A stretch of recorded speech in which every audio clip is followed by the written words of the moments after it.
Santo Tomás de Aquino. Suma de Teología. Tomo primero. Cuestión 95. Sobre el estado y condición del primer hombre, lo referente a la voluntad, gracia y justicia. Ahora hay que tratar lo referente a la voluntad del primer hombre. Hay dos aspectos: 1, la gracia y la justicia del primer hombre; 2, el uso justo con respecto al dominio sobre las otras cosas. La cuestión referente al primer aspecto indicado plantea y exige respuesta a 4 problemas. 1. ¿El primer hombre fue o no fue creado en estado de gracia? 2. En el estado de inocencia, ¿el alma tenía o no tenía pasiones? 3. ¿Poseyó o no poseyó todas las virtudes? 4. ¿Sus obras eran o no eran dignas de mérito como lo son ahora? Artículo 1. ¿El primer hombre fue o no fue creado en estado de gracia? Objeciones por las que parece que el primer hombre no fue creado en estado de gracia. Distinguiendo entre Adán y Cristo, dice el apóstol en 1 Corintios 5, 45, el primer hombre, Adán, fue hecho alma viviente; el último Adán, espíritu vivificante, pero la vivificación del espíritu se hace por la gracia. Por lo tanto, es propio de Cristo el haber sido hecho en gracia. Más aún, dice Agustín, Adán no poseyó el Espíritu Santo, pero todo el que está en gracia posee el Espíritu Santo. Por lo tanto, Adán no fue creado en gracia. Todavía más, Agustín, en el libro de Correctione et Gratia, dice: Dios ordenó la vida de los ángeles y la de los hombres de tal manera que en ellos se manifestase primero el poder de su libertad, y luego el beneficio de la gracia y el juicio de la justicia. Por lo tanto, primero creó al hombre y al ángel en la sola natural libertad, después les dio la gracia. Aún más, al hombre en la creación le fue dado el auxilio con el cual podía perseverar, pero no progresar. Pero todo el que posee la gracia puede progresar por el mérito. Por lo tanto, el primer hombre no fue creado en gracia, y también, para recibir la gracia es necesario el consentimiento del sujeto que la recibe, pues por medio de ella se realiza cierto matrimonio espiritual entre Dios y el alma. Pero el consentimiento a la gracia no puede darse sino en un sujeto previamente existente. Por lo tanto, el hombre no recibió la gracia en el instante de su creación. Por último, hay mayor distancia entre la naturaleza y la gracia que entre esta y la gloria, que no es más que la plenitud de la gracia, pero en el hombre la gracia precede a la gloria. Por lo tanto, con mayor motivo la naturaleza precedió a la gracia. En cambio, el hombre y el ángel están ordenados por igual a la gracia, pero el ángel ha sido creado en gracia, pues dice Agustín, Dios en ellos estaba a la vez como creador de la naturaleza y dador de la gracia. Por lo tanto, el hombre fue creado en gracia. Solución: hay que decir, algunos dicen que el primer hombre no fue creado en gracia, pero que ésta le fue dada antes de pecar, pues muchos santos sostienen que el hombre en estado de inocencia tuvo la gracia, pero que fue creado también en gracia, como sostienen otros. Parece exigirlo la rectitud del estado primitivo, en el que, según Eclesiastes 7:30, Dios hizo al hombre recto. Esta rectitud consistía en que la razón estaba sometida a Dios, las facultades inferiores, a la razón, el cuerpo, al alma. El primer sometimiento era causa de los otros dos, pues, en cuanto que la razón permanecía sometida a Dios, se le sometían a ella las facultades inferiores, como dice Agustín. Pero es evidente que este sometimiento del cuerpo al alma y de las facultades inferiores a la razón no era natural. De serlo hubiera permanecido después de haber pecado, pues los dones naturales, como dice Dionisio, permanecieron en los demonios. Por eso es evidente que el primer sometimiento, por el que la razón se subordinaba a Dios, no era sólo natural, sino un don sobrenatural de la gracia, pues el efecto no puede ser superior a la causa. Por eso dice Agustín, una vez dada la transgresión del precepto, al instante, destituida del alma de la gracia divina, se avergonzaron de la desnudez de su cuerpo, pues sintieron en su carne un movimiento de desobediencia, como castigo por su desobediencia, con lo cual se da a entender que sí, al abandonar la gracia el alma, desapareció la obediencia de la carne al alma, Por la gracia que se daba en el alma se le sometían las facultades inferiores. Respuesta a las objeciones. A la primera hay que decir, el apóstol quiere expresar que si hay cuerpo animal hay cuerpo espiritual, porque la vida del cuerpo espiritual empezó en Cristo, primogénito entre los muertos, Colosenses 1:18, como la vida del cuerpo animal empezó con Adán. Por lo tanto, de las palabras del apóstol no se deduce que Adán no fue espiritual en cuanto al alma, sino que no fue espiritual en cuanto al cuerpo. A la segunda hay que decir, como dice Agustín en el mismo sitio, no se niega que en Adán estuviera, como en los demás justos, el Espíritu Santo, sino que no estuvo en él como ahora en los fieles que son admitidos a recibir la herencia eterna nada más morir. A la tercera hay que decir, de la autoridad de Agustín no se deduce que el ángel o el hombre fueran creados en la libertad natural de albedrío antes de poseer la gracia, sino que pone al descubierto primero lo que podía en ellos el libre albedrío antes de la confirmación y que consiguieron después por medio del auxilio de la gracia. A la cuarta hay que decir, el maestro 12 habla según la opinión de aquellos que sostuvieron que el hombre no fue creado en gracia, sino en estado natural solo. O puede decirse también que, aunque el hombre fuera creado en gracia, no tuvo de la creación natural el poder progresar por medio del mérito, sino que esto le fue añadido por gracia. A la quinta hay que decir, al no ser continuo el movimiento de la voluntad, no hay inconveniente en que el primer hombre hubiera dado su consentimiento a la gracia incluso en el primer instante de su creación. A la sexta hay que decir, merecemos la gloria por medio de un acto de gracia, pero no la gracia por medio de un acto natural. Por lo tanto, no hay paridad. Artículo 2. ¿El primer hombre tuvo o no tuvo pasiones? Objeciones por las que parece que el primer hombre no tuvo pasiones. Por las pasiones del alma, la carne tiene tendencias contrarias al espíritu, Gálatas 5:17, pero esto no se daba en el estado de inocencia. Por lo tanto, en él no había pasiones del alma. Más aún, el alma de Adán era más digna que su cuerpo, pero el cuerpo era impasible. Por lo tanto, tampoco el alma tenía pasiones. Todavía más, por medio de las virtudes morales se moderan las pasiones del alma, pero en Adán había una virtud moral perfecta. Por lo tanto, las pasiones estaban excluidas totalmente de él. En cambio está lo que dice Agustín, había en ellos un amor imperturbable hacia Dios y otras pasiones del alma. Solución, hay que decir, las pasiones del alma residen en el apetito sensitivo, cuyo objeto es el bien y el mal. Por eso unas pasiones del alma, como el amor y el gozo, se ordenan al bien, y otras, como el temor y el dolor, al mal. Como en el estado primitivo no había ni amenazaban ningún mal ni faltaban ningún bien cuya posesión pudiera desear entonces la voluntad recta. Según dice Agustín, las pasiones que se centran en el mal, como el temor, el dolor y otras semejantes, no se dieron en Adán, ni tampoco las que se centran en el bien no poseído y que se va a poseer, como un deseo ardiente, pero las pasiones que pueden referirse al bien presente, como el gozo y el amor, y las que se refieren a un bien futuro, como el deseo y la esperanza, que no causan aflicción, se dieron en el estado de inocencia. Sin embargo, se dieron en él de modo distinto a como se dan en nosotros. En nosotros, el apetito sensitivo, en el que residen todas las pasiones, no está totalmente sometido a la razón, por lo cual, a veces, las pasiones previenen el juicio de la razón o lo impiden, y, otras veces, le siguen, en cuanto que el apetito sensitivo obedece, en cierto modo, a la razón, en el estado de inocencia. En cambio, el apetito inferior estaba totalmente sometido a la razón, por eso no se daban más pasiones del alma que las procedentes a partir del juicio racional. Respuesta a las objeciones.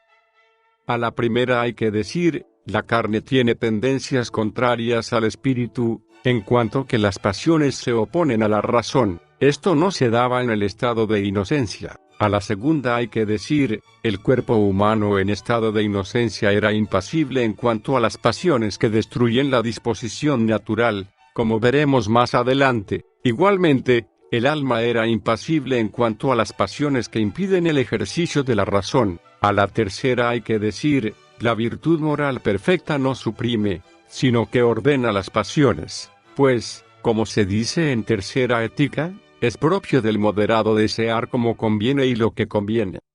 Artículo 3. ¿Adán tuvo o no tuvo todas las virtudes? Objeciones por las que parece que Adán no tuvo todas las virtudes.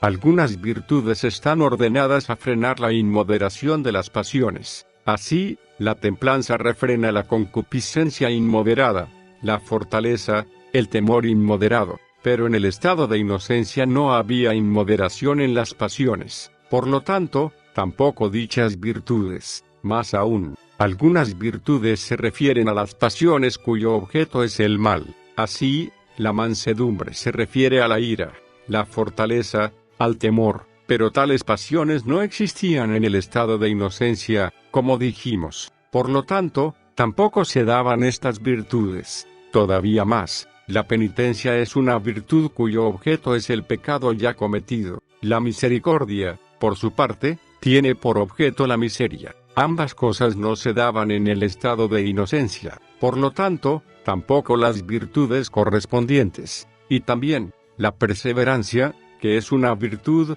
no la poseyó Adán, como lo demuestra el pecado que cometió. Por lo tanto, no poseyó todas las virtudes. Por último, la virtud de la fe no existió en el estado de inocencia, pues implica un conocimiento oscuro, que no parece compaginarse con la perfección del estado primitivo. En cambio está lo que dice Agustín en una homilía: el príncipe del vicio venció a Adán, hecho del barro a imagen de Dios, armado con la honestidad, compuesto con la templanza, resplandeciente de gloria. Solución: hay que decir, el hombre en estado de inocencia poseyó en cierto sentido todas las virtudes, como es evidente por lo dicho hasta ahora. En el estado primitivo había una rectitud tal, que la razón estaba sometida a Dios, y las potencias inferiores, a la razón. Por otra parte, las virtudes no son sino ciertas perfecciones por las que la razón se ordena a Dios y las potencias inferiores se ajustan a las reglas de la razón,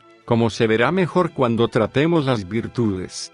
De ahí que la rectitud del estado primitivo exigía que el hombre poseyera en algún modo todas las virtudes. Pero hay que tener en cuenta que hay virtudes que en su esencia no implican nada de imperfección, como son la candad y la justicia. Dichas virtudes existieron en el estado de inocencia de un modo absoluto, habitual y actualmente. Hay otras que implican imperfección, bien por parte del acto, bien por parte de la materia. Si tal imperfección no se opone a la perfección del estado primitivo, estas virtudes podían darse en él, como son la fe, que se centra en lo que no se ve, y la esperanza, cuyo objeto es lo que no se posee, ya que la perfección del estado primitivo no se extendía a la visión de Dios en su esencia ni a poseerlo con el disfrute de la bienaventuranza final. Por eso la fe y la esperanza podían darse en el estado primitivo, en su hábito y en acto. En cambio, si la imperfección esencial de una virtud se opone a la perfección del estado primitivo,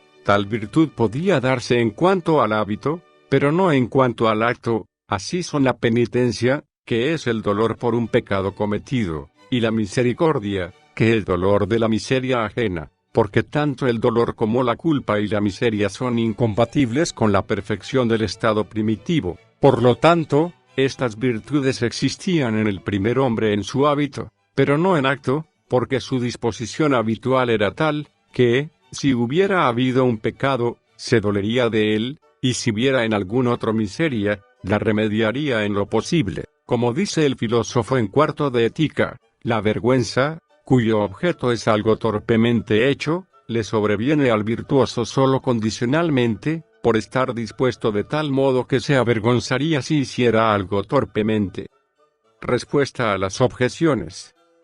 A la primera hay que decir, el que la templanza y la fortaleza refrenen el exceso de las pasiones, les es accidental a las mismas, porque en el sujeto encuentran sobradas pasiones, pero, en cuanto tales, solo les es propio moderar las pasiones. A la segunda hay que decir, se oponen a la perfección del estado primitivo las pasiones ordenadas al mal que se refieren a un mal en el sujeto afectado por la pasión, como son el temor y el dolor.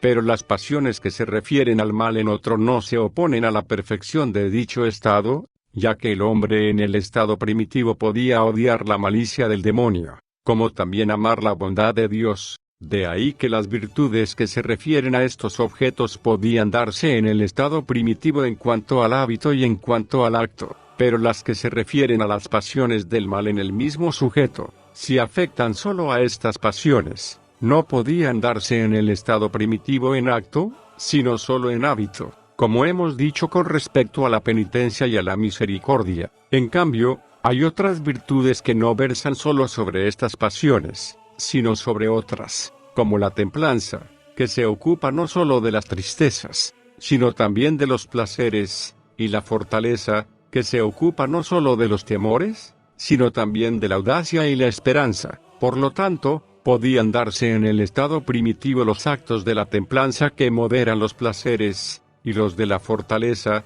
que moderan la audacia y la esperanza, pero no en cuanto que moderan la tristeza y el temor. A la tercera hay que decir, está incluida en lo dicho. A la cuarta hay que decir, la perseverancia puede tomarse en dos sentidos. Primero, como virtud, y significa el hábito por el que se elige perseverar en el bien. En este sentido, Adán poseyó la perseverancia. Segundo, como circunstancia de la virtud, y, así, significa una continuación de la virtud sin interrupción. En este sentido no la poseyó Adán. A la quinta hay que decir, está incluida en lo dicho. Artículo 4. ¿Las obras del primer hombre fueron o no fueron menos dignas de mérito que nuestras obras? Objeciones por las que parece que las obras del primer hombre fueron menos dignas de mérito que nuestras obras. La gracia de Dios se da por misericordia, que ayuda más a los necesitados, pero nosotros necesitamos la gracia más que el primer hombre en estado de inocencia. Por lo tanto, se nos infunde más abundantemente la gracia. Al ser esta la raíz del mérito, nuestras obras se hacen más meritorias. Más aún, para el mérito se requiere cierta lucha y dificultad, pues se dice en 2 Timoteo 2:5, no es coronado sino quien compite legítimamente, y el filósofo, en 2 de Ética, dice, la virtud tiene por objeto lo difícil y lo bueno, pero ahora, en nuestro estado, hay mayor lucha y dificultad, por lo tanto, también mayor eficacia para merecer, todavía más, el hombre no hubiera merecido resistiendo a la tentación, mientras que ahora merece el que resiste a ella. Por lo tanto, nuestras obras son más meritorias que las del estado primitivo. En cambio, de ser así, el hombre estaría en mejor condición después de haber pecado. Solución. Hay que decir, la cantidad de mérito puede medirse por dos principios. Primero, por la raíz de la caridad y de la gracia. Tal cantidad de mérito responde al premio esencial, que consiste en el goce de Dios, pues el que hace una obra por una caridad más grande gozará más perfectamente de Dios. Segundo, puede medirse el mérito por la cantidad de la obra. Esta puede ser doble, absoluta y proporcional. Ejemplo, la viuda que echó 2 chavos en el cepillo del templo, Marcos 2:41, hizo una obra más pequeña que los que depositaron grandes limosnas, pero en cantidad proporcional hizo más, según la sentencia del Señor, porque lo dado superaba sus posibilidades. Ambos géneros de cantidad responden, sin embargo, al premio accidental, que es el gozo del bien creado.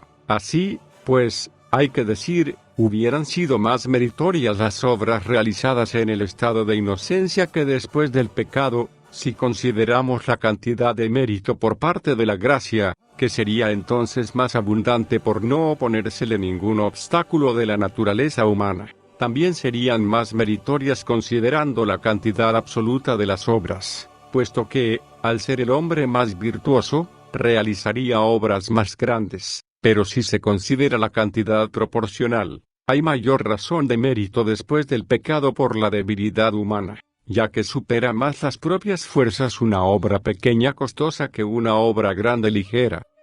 Respuesta a las objeciones.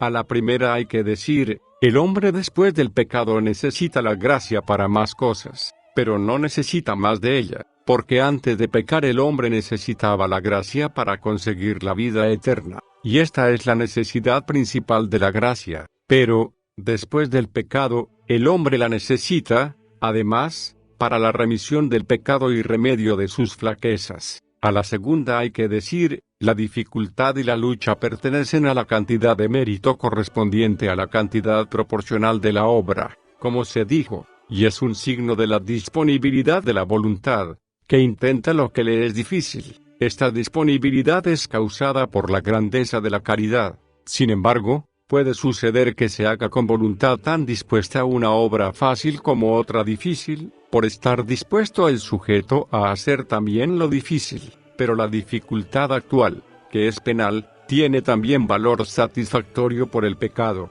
A la tercera hay que decir, la resistencia a la tentación en el primer hombre no sería meritoria, según la opinión de los que dicen que no poseía la gracia, como ahora no es meritorio para el que no está en gracia. Pero la diferencia está en que en el estado primitivo no había interiormente nada que impulsara al pecado, como lo hay ahora. Por lo tanto, podía resistir a la tentación mejor que ahora.